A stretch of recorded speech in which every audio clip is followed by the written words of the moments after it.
Yo, peace to the 12. Y'all see the title, man. The Black King Charles, right? The Black King Charles. So, a couple of days ago, I watched a video put up by the YouTuber known as Saint of the Most High. And in his video, he made an assertion that the real King Charles V was a so-called black man. And to be honest, this is the first time I've heard this claim. I remember about 6 or 7 years ago, Chronicles of Judah 144 said the same thing back when he was still on YouTube. I think it was in his Leonardo da Vinci video or something.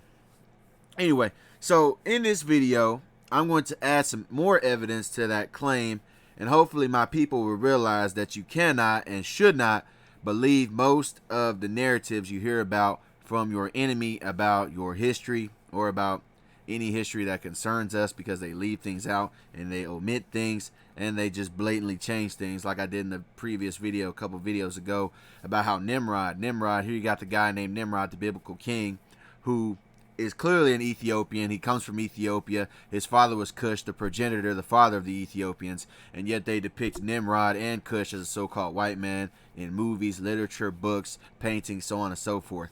Just for an example of why it doesn't matter. But anyway, so in this video, I'm going to show a King Charles picture, a King Charles V picture found in a museum in Peru, and we're going to examine it. I'm going to do a little translating of certain things. Then I'm going to show that this belief is not that far-fetched, because black people used to rule Spain.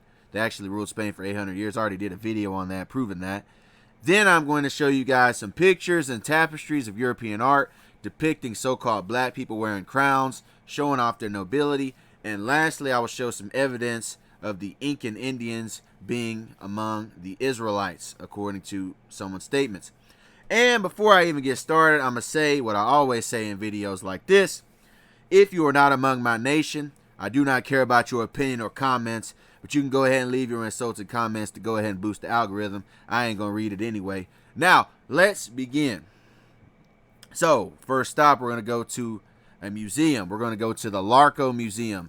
The Larco Museum is a privately owned museum of pre-Columbian art located in the Pueblo Libre district of Lima, Peru.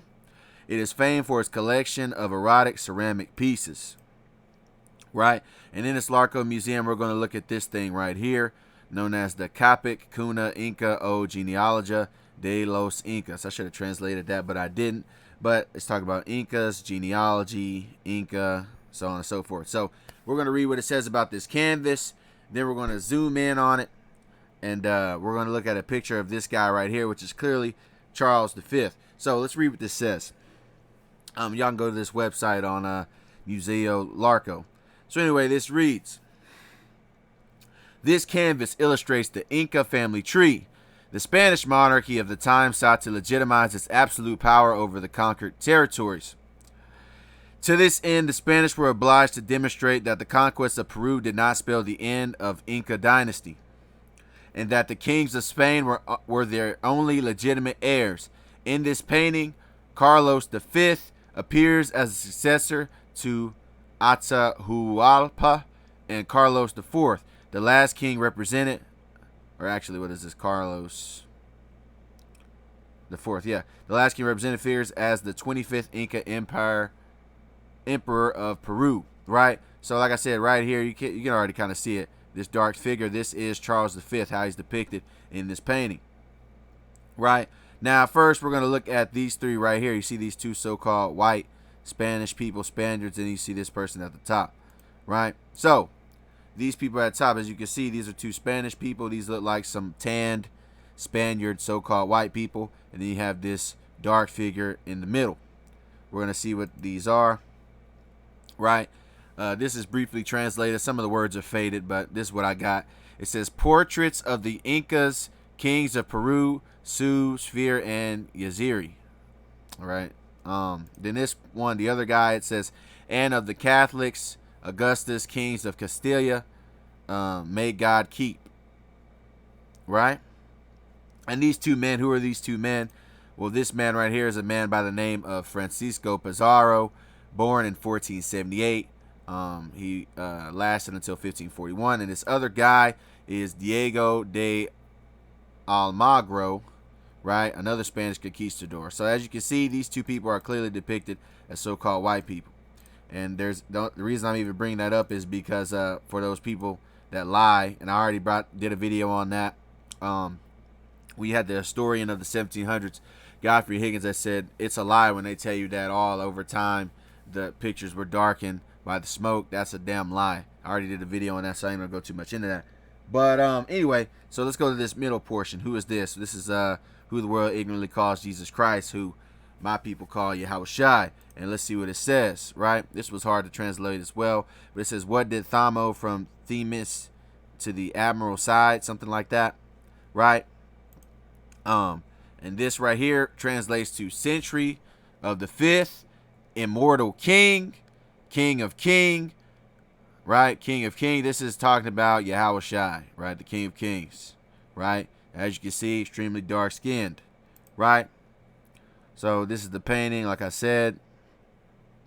As you can see, you got the two Caucasians. You got the Incans, which are depicted as dark skinned.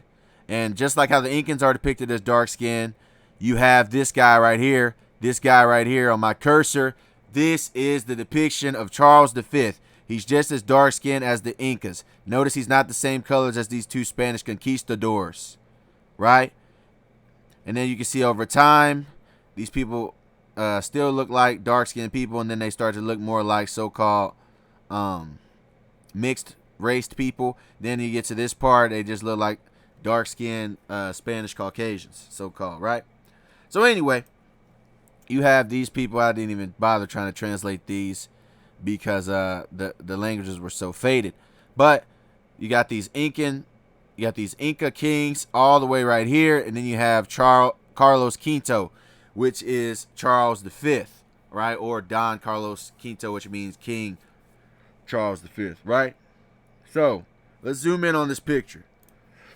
This is Carlos Quinto. Carlos Quinto translates to Charles V.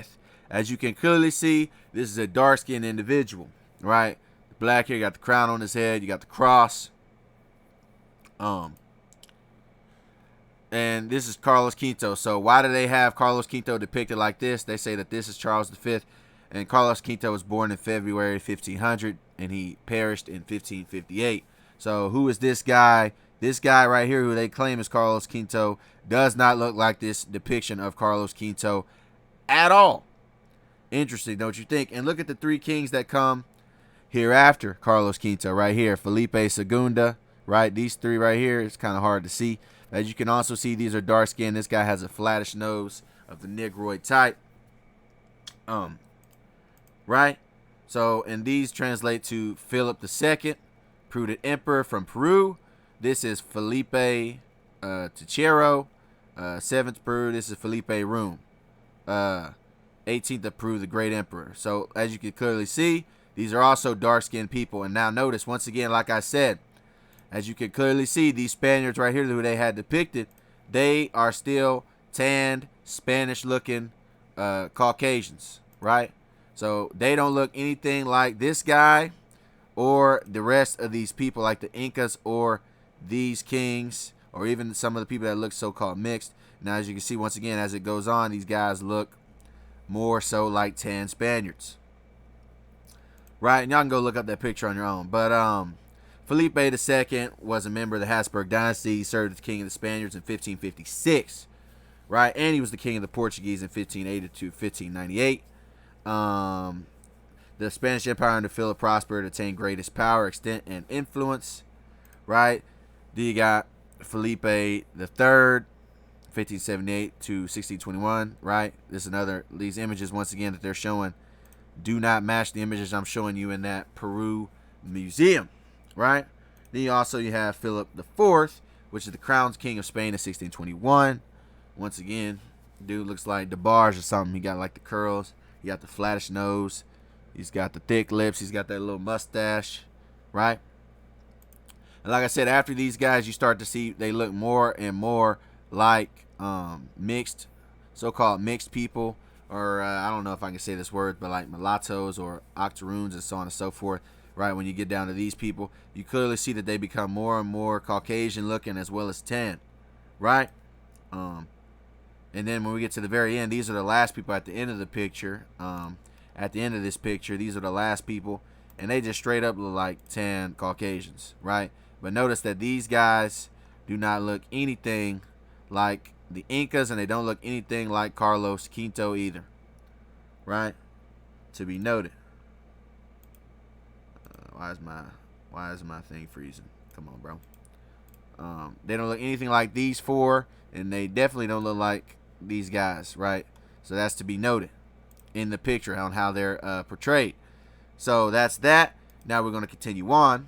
I'm going to show you guys a book that actually says that the kings Charles, they were so-called black according to the text. We're going to go to this guy who was a spy by the name of John Mackey, right? John Mackey. He was born in the 1600s. He perished in 1726. Let's read this little thing real quick. It says, John Mackey was a Scottish spy and a travel writer between 1688 and 1710. He ran a successful intelligence gathering network across the English Channel, principally concerned with Jacobite and French threats to England, right? And a lot of the Jacobites were so-called black people, and the Jacobites had a claim of legitimacy to the Israelites. That's why Jacob's name was changed to Israel. Jacobite links back to Israelites. I will do a video on the Jacobites at another time. I've touched on it in time past briefly. But anyway, so this guy, John Mackey, the guy born in the 1600s, he wrote a book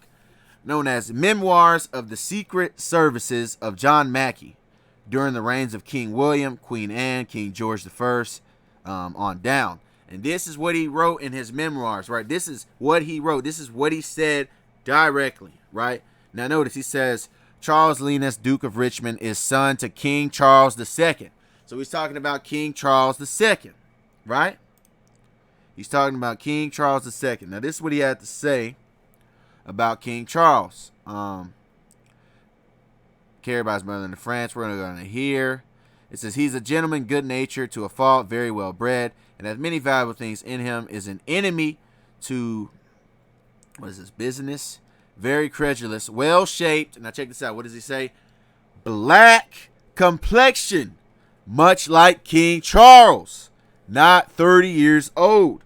So he said that his complexion was black. This is on page 36. Now we're going to go to page 40, where it says, Charles, Duke of St. Albans, is son to King Charles II by Miss Gwynn. We go on to here. Charles Fitzroy, Duke of Grafton. Now, I don't know if this is the same King Charles as the Spain, or is this a French one? I don't know. Nonetheless, he's saying that these descendants of King Charles II, they are clearly black. We're going to go to this part right here. Charles Fitzroy, he says, is a very pretty gentleman, has been abroad in the world, zealous for the constitution of his country. Check this out. This is what he says about him. A tall, black man about 25 years old. So this is what a Caucasian man known as John Mackey said about these people. A tall, black man about 25 years old. This other one, well-shaped, black complexion, much like King Charles, not 30 years old. These are two people that he said were so-called black. When you read into this book, he labels a lot of people as so-called black people, right? And I like that he used the word black and not swarthy, even though swarthy means black. But you got those people in the comments, actually, swarthy means this and that. Listen, I just did a video before this video which proved that swarthy means black. When you go to the 1600s dictionary, swarthy means black. But notice he didn't say swarthy. He just flat out said black. A black man and a black complexion. Now let's go to another guy. I didn't include the guy like I usually do.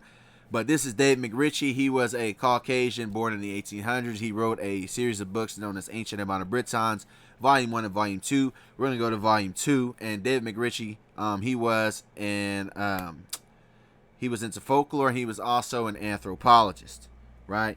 His name was David McRitchie. I usually put his picture up here, but I just forgot when I was doing this recording. But anyway, we're going to go to Ancient Amount of Britons, Volume 2 by David McRitchie. This is what he has to say in page 241. It reads, the dark gray skin that distinguished more than one of the later Stuart kings. Now, Charles Stuart, that's talking about Charles II, the king, right? The dark gray skin that distinguished more than one of the later Stuart kings is characterized as of sable hue, Bar Marvell, in his description of Charles II. Now it says sable hue. What is a sable hue? That means dark brown complexion. Sable hue means dark brown, a dark brown or black color. Usually the color ranges from light gray through intermediate shadings to sable and black, having dark brown or black color. I could see his long dark sable hair, and this is the color of sable. Right, sable hue of Charles II. It would be easy enough to adduce other instances of men of rank with comparatively recent times who were distinguished by the epithet black. Easier to do to this than to show the exact meaning that the expression conveyed at the time. Now, I'm not really going to go too much into this video or into this book. I've done in previous times, but when you study David Ritchie's works, Ancient Modern Britons, Volume 1, he states very quite plainly that the original nobility were so-called black people, and over time their names were inherited by their conquerors. Some of their names, like Douglas, Dunn, Duncan, Stewart, so on and so forth. He talks about that in this book, and this is according to him, right? He even talks about how even in a time when the blacks had ran out of rulership, you still had so-called black people in high positions that were proud of their black blood in their veins as lineage, so-called black blood. This is how he put it. But like I said, I'm not really going to go too much into that in this video. But, yeah, just reading on. Now we're going to go to the cathedral. We're going to go to something else. The Rochester Cathedral became a major place of pilgrimage in the 13th century following the death of William of Perth, a Scottish baker who was murdered nearby. So we're going to go to this Rochester Cathedral website about the Black Boy of Rochester. Right, now check this out about King Charles. For those of you that don't know, King Charles was known as the Black Boy. That was his nickname. We're going to read that. Rochester's Black Boy Inn, located within a cellar of the east of the alley, was among a considerable number of pubs choose to change their names in the middle of the 17th century during or shortly after the bitterly fought English Civil War. King Charles II, born in 1630, perished in 1685. Check this out. King Charles II had a dark complexion and black hair. So King Charles II had a dark complexion and black hair, taking after his maternal grandmother, Marie de Medici's Italian side of the family, and was nicknamed Black Boy by his mother. So he was dark complexion, he had black hair, right? Now, we just read about Charles II's children. According to John Mackey, they had a black complexion, and as well as a tall black man. That's how he discovered, right? But anyway, going back. The name was appropriated by royalists during the English Civil War and made its way into the names of pubs of royalist supports, possibly to clearly identify themselves for any prospective clientele with parliamentary leanings. The royalist army famously comprised of many upper-class cavalrymen, but also many lower-class foot soldiers. So we see that he had a dark complexion. Other people say black complexion, and he had black hair. Meanwhile, this is who they tell you what King Charles looked like, right? Now, this already is obviously not true according to what we just read, because it said he had black hair. These two have brown hair. Now, granted, some King Charles pictures do present him with black hair, and it also said he had a dark complexion. This man is pale, right? He is pale. He doesn't even have a tan complexion, a dark tan complexion. So these cannot be correct depictions of the Black Boy, King Charles II, in my opinion. Right now, why are a lot of his paintings depicting him as a pale man with brown hair? He's supposed to be swarthy and have black hair. Yeah, I just read that. So anyway, that's that. Let's go into the black rulership in Europe that is documented. Now we're going to go into documented sources that talk about the black rulership in Europe that is documented. And yes, it is documented. It's not even up for debate. We're going to go to Eobo Tozy. We're going to go to Eobo Tozy and his literary work known as The Present State of Europe, exhibiting a view of the natural and civil history of the several countries and kingdoms to which is prefixed an introductory discourse on the principles of polity and government, Volume 1. This is by Eobo Tozy. He was born in 1715. This is what he's going to have to say about Spain. Pay attention. He's going to say that Spain was ruled over by so-called black people, right? Which means it wouldn't be so hard to believe that King Charles would be one of the remnants of the so-called blacks that remained if he was to have been black. But anyway, let's go into this. So, in this same book, The Present State of Europe by Eobo Tozy, this is page 18. He's going to talk about the Moors, and he's going to call them black. He says, but the difference in the bodies and faces of people in different countries is scarcely greater than that of their ideas of beauty. Thus, the Moors, meaning he's saying different nationalities, different ethnic groups, different countries and stuff, they have different standards of beauty, right? Some people love straight hair, some people love a tan, some people love whatever, right? Feminine traits in their woman. Some people love this, that, and whatever, right? Anyway, let's read that again. But the difference of their bodies and faces of people in different countries is scarcely greater than that of their ideas of beauty. Thus, the Moors place it in the blackness of their faces. So the Moors found their standard of beauty in the blackness of their faces, meaning the darker that someone was, the more handsome and or beautiful they were viewed according to the Moors. Then it says that the Chinese and the Kalmucks found their beauty in a flat visage. And nay, the Amaguas of people of South America pressed the foreheads of their newborn children between two boards in order for more effectively to give them that odd figure, right?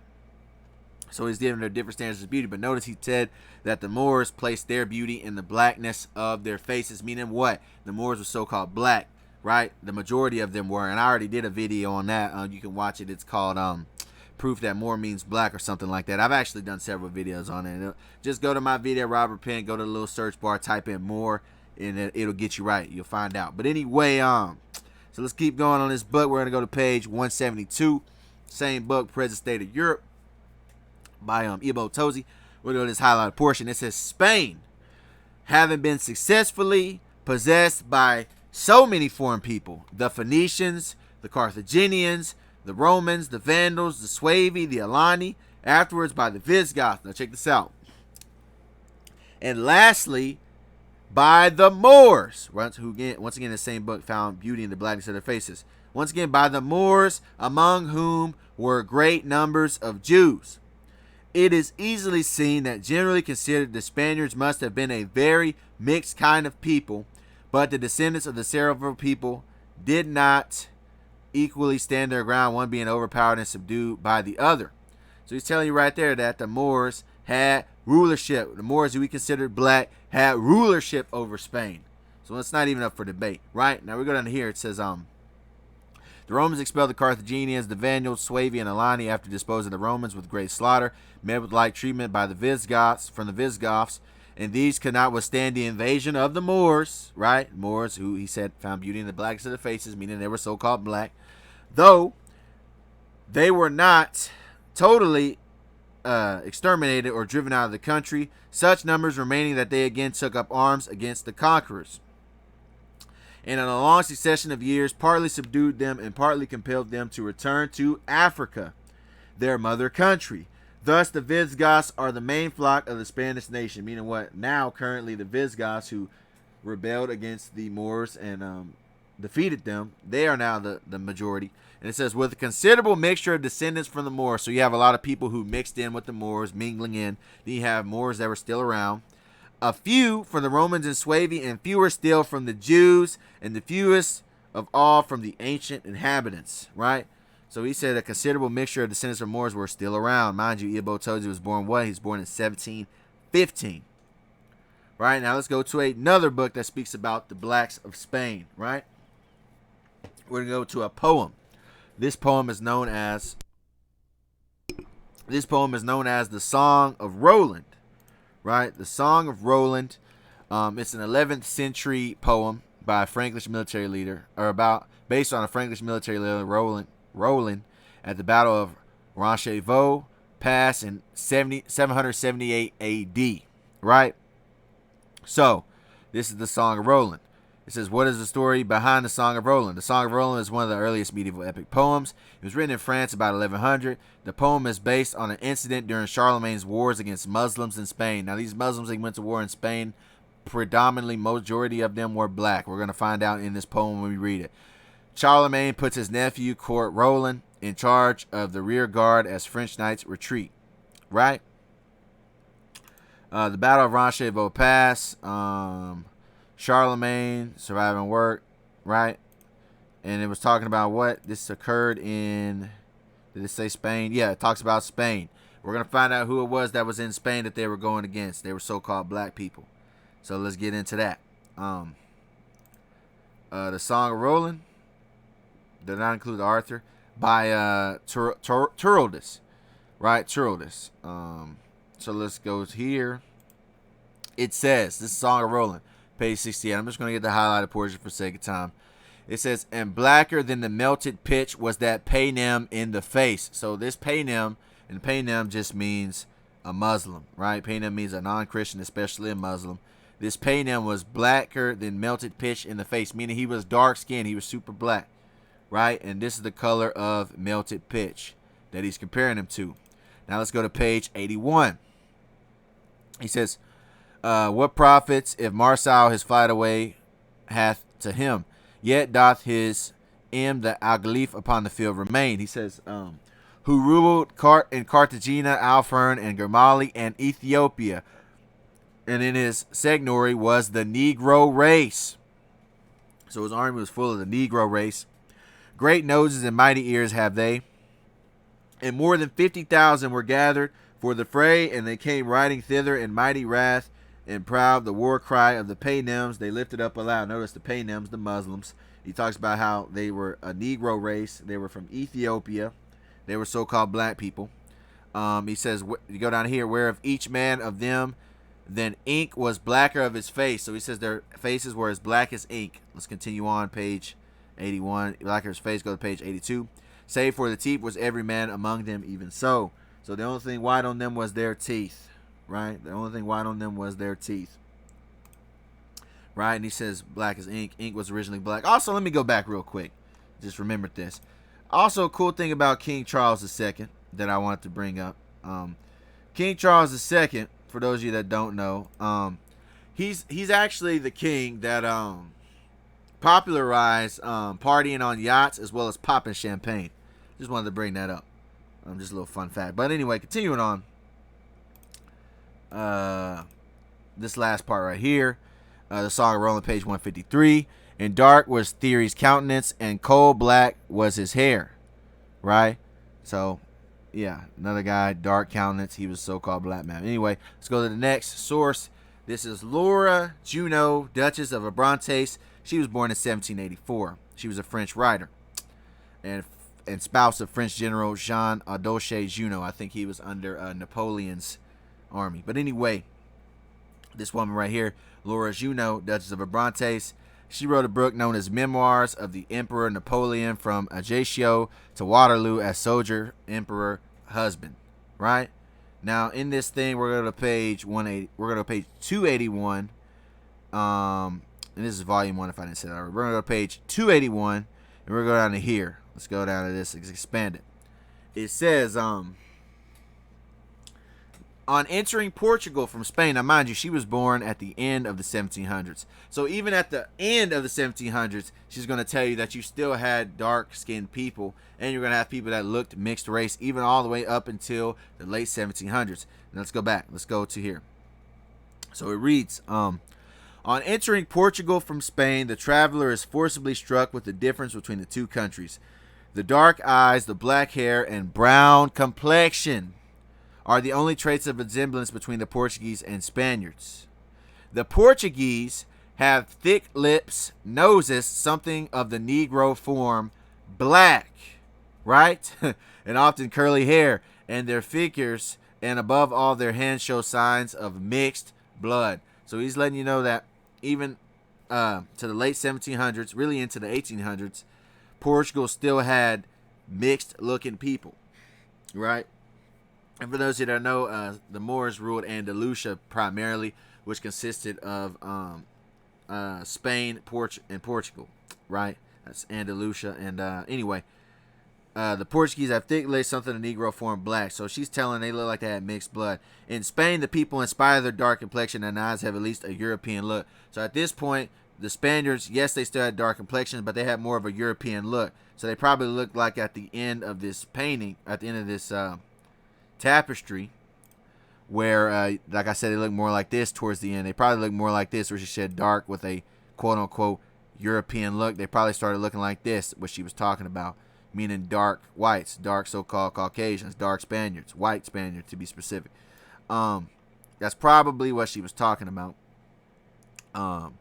Anyway, in Spain, the people, in spite of their dark complexion and eyes, have at least a European look. On entering Portugal, the traveler is, however, agreeably surprised by finding himself among a more cultivated people. right? So that's that. Let's go to another book by Roy Nash, guy born in 1926. Damn, he's 98 years old. He had a long life.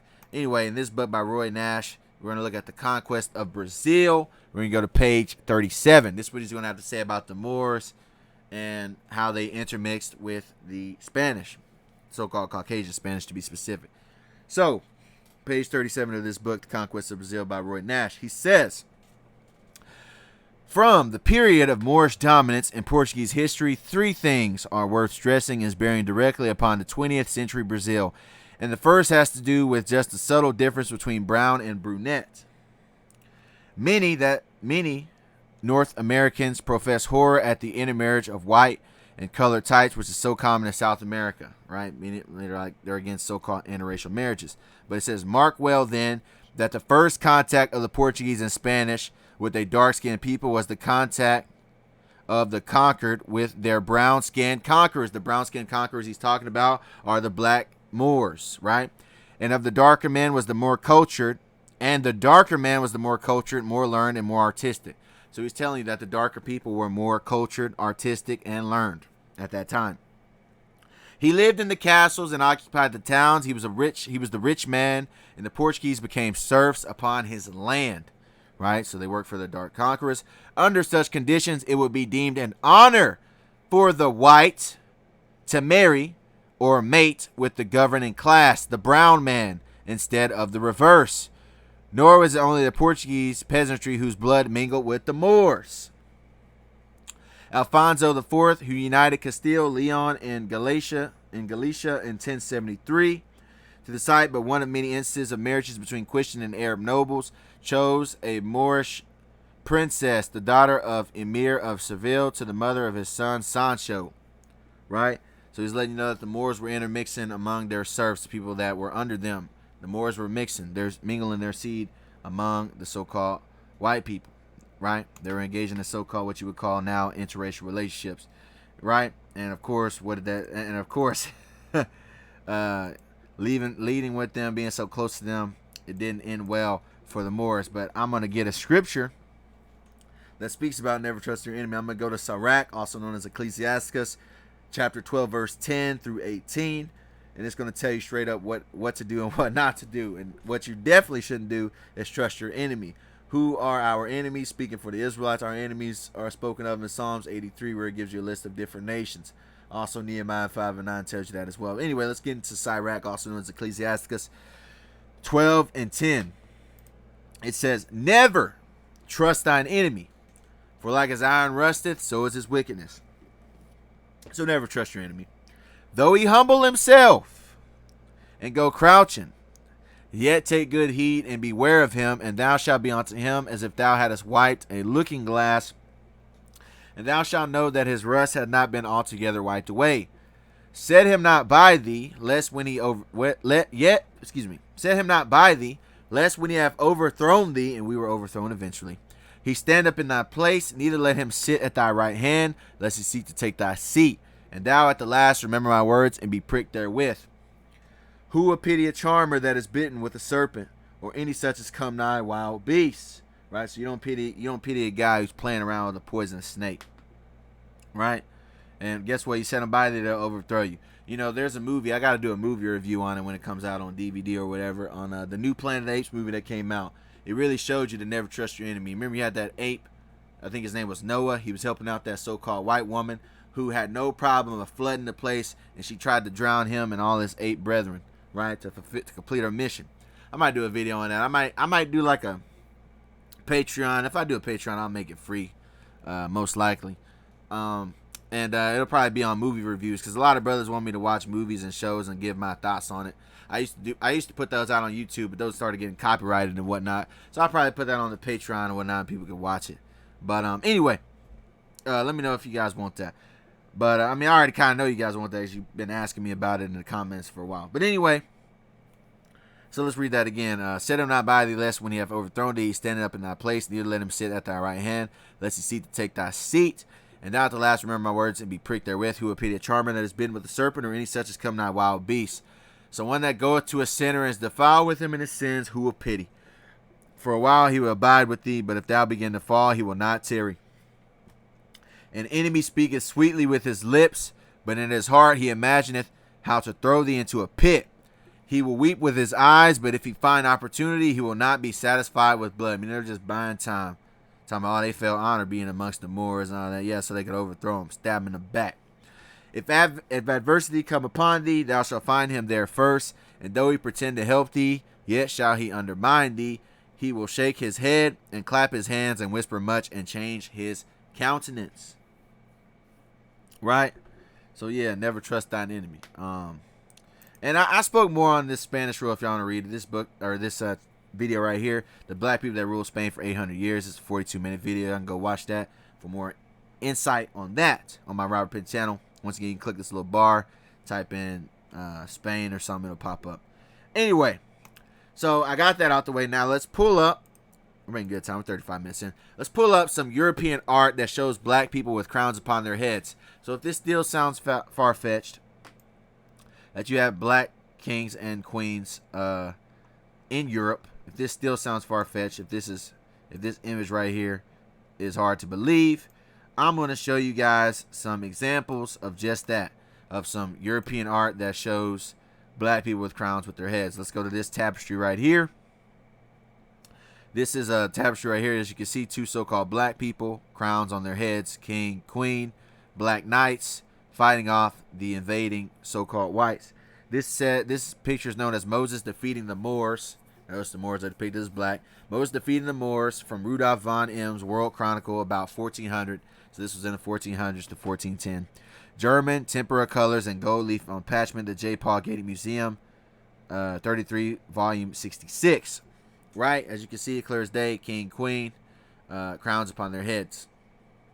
Right, we can even go to this guy, Geronimo Blancas. He was a historian born in 1530.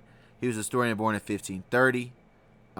going to talk about the four heads of black kings, black nobility, in his book Comentarios de las Cosas de Aragon. Page was this 130, 230, something like that. We're going to go to here. We translated this. We're going to go to the highlighted portion. He's talking about the Moors. And he says, the result of this victory, the most famous in Spain until those times, was the coat of arms, our kingdom. Because, in addition to the rich booty that the army collected, 4 Arab kings were found on the battlefield, their black heads separated from the trunk and luxurious adorned with many precious stones. So he's talking about their black heads, these Moors he's talking about. These 4 heads were placed in the paintings in the center, the red cross of St. George on the silver head. So these are 4 black heads that were cut off when the Moors were defeated. This takes place in about 1096, right? About 1096 AD, right? So that's just more on that. Now we're going to go to some arts known as the Adoration of the Magi in San Donato. These were a series of paintings and tapestries by Leonardo da Vinci from 1452 to 1519, and there are depictions in the adoration with black maggots, with particularly popular Renaissance and early modern Belgium. And I'm going to show you guys during this Renaissance period of black people with crowns upon their heads. Right? They include a young black king as representing Africa. Right? They claim it represents Africa. It's actually, if you ask me, it's representing the black nobility that was within Europe. But anyway, so we're going to go to these Adoration of Magi photos. As you can see, this is a so-called black man with a crown on his head. Balthazar, black African king in medieval and Renaissance art. I'm going to show you some more paintings of so-called black people with crowns upon their heads. Right? You have this so-called black man with crowns on their heads. Look at they're looking at him. He even has this, what appears to be probably his son, a young prince, behind him. So-called black man, well decorated, crown on his head. This is my favorite photo out of all of them because this is a so-called black man with a crown on his head. But if you look below, you can clearly see that the brother has on fringes. The brother has on fringes, right? He has a crown on his head. There's another photo of a so-called black man with a crown on his head. Here's another photo of this is probably a woman maybe with a crown on her head. This is another photo, crown on the head. Another photo of crown on the head. These are all so-called black people of the Renaissance period. Another so-called black person with a crown on their head. Another so-called black person with a crown on their head. Another so-called black person with a crown on their head. People might be wondering why I keep saying so-called black, because black is not a race, it's a color, right? You never see the Chinese man, the Japanese man, and the Korean man go, oh, we're all yellow, or we gotta talk about yellow history. No, that's ridiculous and asinine, right? Meanwhile, you have people that say black and white. Those are not races, right? That's not a race, right? That's a skin color, right? But anyway, that's the videos I've done on that. Anyway, continuing on. Another so-called black man with a crown on his head. Another so-called black man with a crown on his head. And another so-called black man with a crown on his head. Right? Then you have this picture, which is Dame Moor van Frysing of 1316. So-called black man, nappy hair, crown on his head. You have this Moorish tapestry of the wild man versus the Moors. This is from 1440, found in the Boston Museum. You see the wild man depicted as so-called white people going against the black people. And you can see on top of this castle, you have two people, a man and a woman, with crowns on their heads as well. Then you have the crown Moor of Lauingen, 15th century. This is also, I believe, in Germany, if I'm not mistaken. Faltersbach. You have a heraldry right here. You have another black, so-called black, with a crown on his head. This is even all the way up until the 15th century, right, in 1451, so on and so forth, right? So that's that. Now let me show you guys some record of Incans being compared to the Israelites. Let's show that real quick. We're going to go to a guy by the name of Diego de Landa. He was a Spanish bishop born in 1524. He came from Spain. He was perished in Merida, Mexico at 54 years old in 1579. He wrote a book we're going to go to called The Maya by the same guy, Diego de Landa. And we're going to go to page, what is this, page 38. It says, some of the old people of Yucatan claim to have heard from their ancestors that this land was settled by people from the east, whom God had liberated by cutting 12 paths for them through the sea. Right? See, that kind of reminds you of what's reading the I believe it's what, 2nd Ezra 15. Where it talks about the 10 tribes under Salmanazar, right? Went to Arsareth. But anyway, it says, if this were true, it must be that the inhabitants of the Indies are descended from the Jews. So he's saying that in the Yucatan, these people were Israelites. Okay? And yes, the Inca civilization territory is extended to the Yucatan Peninsula in Mexico. Right? So yes, the Yucatan. And why did I bring up the Incas? Because remember, going back to that Peru museum, you have the Inca nobility, the dark-skinned Incas, and then you go all the way down to here. You have King Carlos V, Charles V, who is the same complexion as these Incas, right? And over time, the kings were lightening because, once again, the blacks were becoming less and less prominent and prevalent in the country of Spain, right? But anyway, that's why I'm going into the Incas. So let's go back to where I was at. Yeah, Yucatan, Inca. Right here, it says, page 44. They had laws against delinquents which were rigorously executed. For instance, they handed over adulterers to the offended husband for him to unalive by dropping a large stone on his head from the height, or to pardon if he so wished. On the woman, they inflicted no punishment other than disgrace, which among them was a very serious matter. They also stoned to death anyone who forced himself upon a virgin. Right? So they were keeping laws, like, for example, Leviticus 20 and 10. And the man that committeth adultery with another man's wife, even he that committeth adultery with his neighbor's wife, the adulterer and the adulteress, shall surely be put to death. Right? Even though they were going off because they weren't really following the laws to the extent because they let the woman go. But, you know, they were keeping customs. Deuteronomy 22 and 25 as well talks about, but if a man find a betrothed damsel in the field, and the man force her and lie with her, then the man only that lay with her shall be put to rest. Right? Meaning doing that to a virgin, someone who was unmarried. So that's pretty much that. Hopefully that was an edifying lesson, man. That's really all I got on that. Just wanted to give my 2 cents and add on to that. So yeah, that's the Black King Charles video. Hopefully that was an edifying lesson. With that, I once again say peace to the 12. I want to give all praises, honor, and glory to the Heavenly Father, the Most High, whose name is Yahawah. In the name of his only begotten Son, yahawashi. Yahawah is the name of the Heavenly Father, who the world commonly calls God. And yahawashi is the Savior of the nation of Israel, who the world commonly calls Jesus Christ. We'll say shalom, which means peace. To you people out here listening and learning, you brothers doing this work, truth, sincerity, and to you elders that's been doing this thing before me, man. Right? Keep pushing on, keep doing the work. Signing out, gone, shalom, peace.